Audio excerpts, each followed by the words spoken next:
भी कोई शीश महल बना सकता था, लेकिन मेरे लिए तो मेरे देशवासियों को पक्का घर मिले, यही एक सपना था। प्रधानमंत्री नरेंद्र मोदी ने दिल्ली विधानसभा चुनावों के लिए रणनीति बनाने के साथ साथ चुनावी एजेंडा भी सेट कर दिया। बीजेपी ने तय किया है कि ईमानदारी का दम भरने वाली आम आदमी पार्टी की सच्चाई दिल्ली वालों को याद दिलाई जाएगी। पीएम मोदी ने आपदा वाली सरकार के बंगले पर प्रहार करते हुए दिल्ली वालों के साथ किए गए छल पर प्रहार किया था। एक बड़े अखबार ने सीएजी रिपोर्ट के आधार पर शीश महल पर हुए खर्च का खुलासा किया है। और साथियों, आपको ये जानकर के पीड़ा होगी, दर्द होगा, अरे पूरे देश के लोग चौंक जाएंगे जब दिल्ली के लोग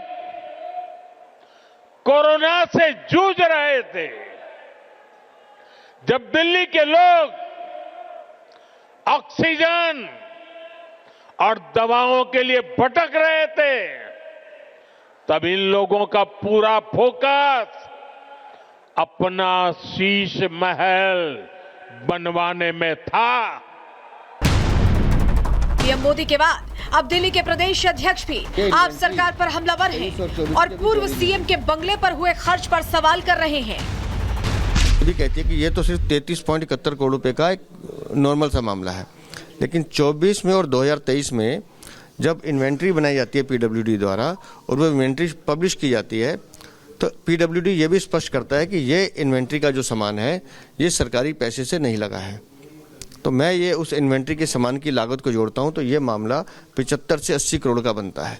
तो अरविंद केजरीवाल सामने आके स्पष्ट करें, इधर उधर की बातें ना करें कि इस भ्रष्टाचारी शीश महल में जो पैसा लगा अरविंद केजरीवाल वो कहाँ से आया है।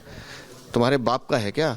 तुमने दिल्ली की जनता के टैक्स के पैसे को लूट के यहाँ लगाया, तुमने भ्रष्टाचारी की है, चोरी की है, तुमने कमीशन खाई है, उस पैसे को तुमने यहाँ लगाया है, तो उसका हिसाब दें। पहले प्रधानमंत्री और अब प्रदेश अध्यक्ष के ये बयान बता रहे हैं कि बीजेपी भ्रष्टाचार के मुद्दे पर आम आदमी पार्टी को घेरने की तैयारी में है। वहीं सीएजी की ये रिपोर्ट इस बात की गवाही दे रही है कि सीएम आवास को आलीशान बनाने के लिए पैसा पानी की तरह बहाया गया। दिल्ली की जनता गर्मी में पानी के लिए तड़पती रही और पूर्व सीएम जकूजी और मिनी बार का लुत्फ उठाते रहे। खराब घोटाला हुआ, इसमें तो बाधा आना चाहिए। आपका जमुना में जो बाढ़ आया, जमुना का साफ सफाई नहीं हुआ, तो प्रधानमंत्री जी ने सही बोला है, ये आपदा का सरकार को हटाना है। और मेरा ख्याल से पब्लिक ने इसको मान लिया है, इसको ठान लिया है और इसको हटा के ही रहेंगे।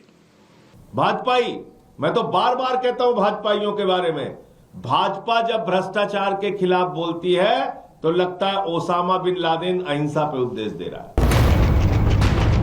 शराब घोटाले मामले में आम आदमी पार्टी की फ्रंट लीडरशिप बुरी तरह घिरी हुई है। ऐसे में आपकी तरफ से चुनावी वादे कर वोटर्स का ध्यान भटकाने की कोशिश की गई, लेकिन अब एक बार फिर बीजेपी और कांग्रेस आपको भ्रष्टाचार के मुद्दे पर पटकनी देने की कोशिश कर रही है। आम आदमी पार्टी पूरी तरह से चुनाव हारेगी और जो वो शीश महल बना, जिस शीश महल के अंदर करोड़ों रुपए का जनता के टैक्स का पैसा लगाया गया, इसमें कोई आश्चर्य की बात नहीं है कि उन्होंने अपने लिए ऐशो आराम के लिए बार बनाया। इससे और जिसे कहना चाहिए कि छोटी बात किसी सीएम के घर में नहीं हो सकती है। और ये पूरे दिल्ली की जनता का पैसा था, दिल्ली की जनता इस बार उनको माफ नहीं करेगी। जो शीश महल है ना, वो एक तरीके से स्कैम का अड्डा है, वो एक तरीके से विटनेस है केजरीवाल जी के करप्शन का।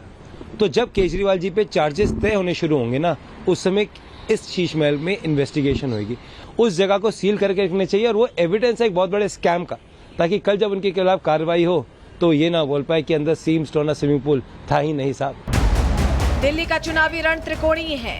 ऐसे में देखना ये होगा कि आम आदमी पार्टी इन सियासी हमलों पर पलटवार और वोट बैंक को साधे रखने में कितनी कामयाब हो पाती है। Bureau report, Republic Bharat. लेकिन कैग रिपोर्ट आने के बाद सवाल अब लगातार पूछे जा रहे हैं और संबित पात्रा ने भी प्रेस कॉन्फ्रेंस की क्योंकि बीजेपी धड़ाधड़ प्रेस कॉन्फ्रेंस कर इस मुद्दे पर जवाब तलब कर रही है। सुनिए संबित पात्रा ने क्या सवाल पूछे।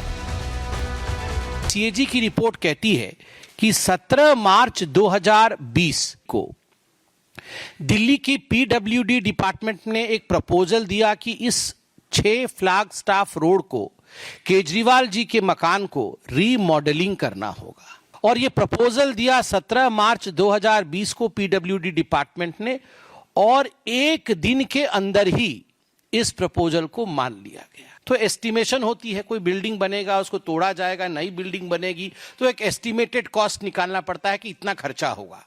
तो एक एस्टिमेशन उसका निकाला गया कि कितना एस्टिमेटेड कॉस्ट है। तो आपको बता दूं एस्टिमेटेड कॉस्ट है 7 करोड़ 61 लाख रुपए और जब टेंडर निकला तो वो 8 करोड़ 62 लाख का निकाला गया। उसी में ही पहले में ही घोटाला हो गया। उससे 342.31% अधिक पेमेंट किया गया और जो टेंडर्ड अमाउंट था 8 करोड़ का उससे 290.49% का ऊपर पेमेंट किया गया। आप सोचिए इतना घोटाला तो हमने कहीं नहीं सुना होगा, वो भी एक हवेली के पीछे। ओपन टेंडर प्रोसेस को दरकिनार किया जिसके कारण गवर्नमेंट कॉम्पिटिटिव रेट से वंचित रही। अब कंपटीशन होगा तो मैं बोलूंगा मैं 10 करोड़ में बनाऊंगा तो ये आके बोलेंगे नहीं मैं 7 करोड़ में बना दूंगा, तो आप आके बोलेंगे मैं 5 करोड़ में बना दूंगा। तो सरकार 5 करोड़ रुपए में जो बना देगा उसी काम को तो उसको देगी। मगर यहां पर कॉम्पिटिटिव बिडिंग हुआ ही नहीं।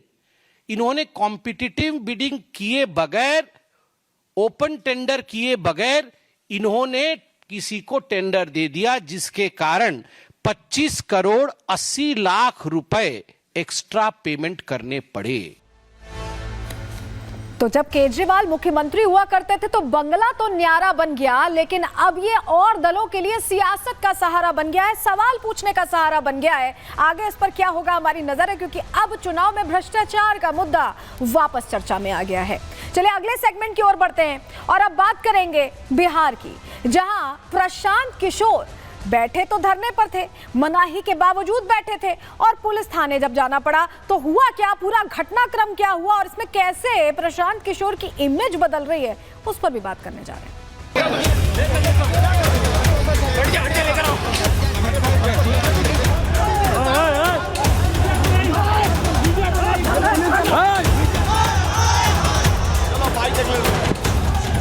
प्रशांत किशोर पर प्रशासन के द्वारा हाथ चलाना बिल्कुल निंदनीय है। पुलिस अरे तो प्रशांत सर का ये चश्मा देखिए उठा करके फेंका गया।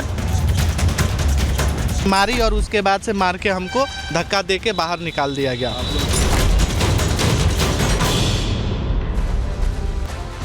अनशन, आंदोलन और फिर जेल, क्या ये वो तरीका है जिससे प्रशांत किशोर एक बिग फेस बनना चाहते हैं बिहार में? क्यों मैं ऐसा कह रहे हैं? वाइब्रेंट गुजरात की बात कर लीजिए, आप चाय पर चर्चा की बात कर लीजिए, खेला होबे की बात कर लीजिए या बिहार में ही बाहर है की बात कर लीजिए, ये वो तमाम नारे हैं जो एक रणनीतिकार के तौर पर प्रशांत किशोर ने दिए थे। लेकिन रणनीतिकार बनते बनते उन्हें ऐसा लगा कि क्या वो मैदान में जब कूदेंगे, इस चुनावी मैदान में कूदेंगे तो उन्हें फायदा मिलेगा, और क्या वही महत्वाकांक्षा है जो प्रशांत किशोर को इस रास्ते ले आई कि जहां वो अनशन करने लगे, आंदोलन करने लगे? क्या आम आदमी पार्टी से इंस्पायर्ड हो गए? ये तमाम सवाल है। और क्या ये सिर्फ महत्वाकांक्षा का खेल है, छात्रों की आवाज का नहीं?